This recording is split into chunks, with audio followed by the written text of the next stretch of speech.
Pelakon dan juga peragawati terkenal Tanuja Anantan meluahkan perasaannya yang sering terganggu setiap kali tibanya sambutan Hari Raya Aidiladha.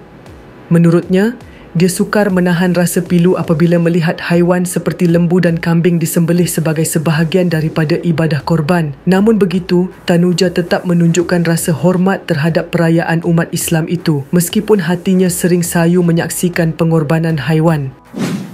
Guys, jom subscribe Drama Tu bagi yang belum subscribe untuk lebih banyak infotainment dan informasi.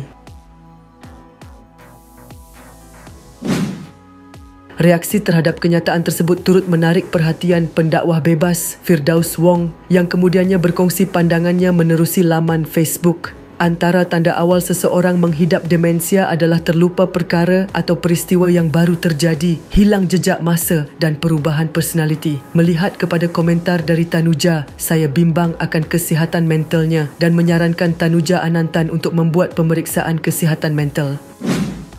Beliau turut mengimbas kembali beberapa perkara berkaitan Tanuja sebagai perbandingan dengan kenyataan terkininya. Mungkin Tanuja terlupa pernah berkongsi nasi biryani ayam pada 2016. Yalah, dah hampir 10 tahun kot.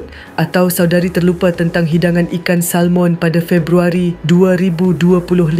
Atau bagi Tanuja, saudari makan ayam dan ikan tu bukannya dibela dan tak disembelih. Atau Tanuja merasakan kalau anda yang buat tak apa, tetapi Muslim sembelih lembu atau kambing ketika Aidiladha itu tak okey? Firdaus Wong juga melontarkan kritikan yang lebih pedas terhadap kenyataan Tanuja. Atau sebenarnya saudari bukan menghidap simptom demensia tetapi simptom KKS, iaitu kurang kasih sayang lalu mendambakan perhatian. Bagaimana untuk mendapatkan perhatian? Bagi komentar yang mendedahkan kedangkalan pemikiran saudari, ujarnya sinis.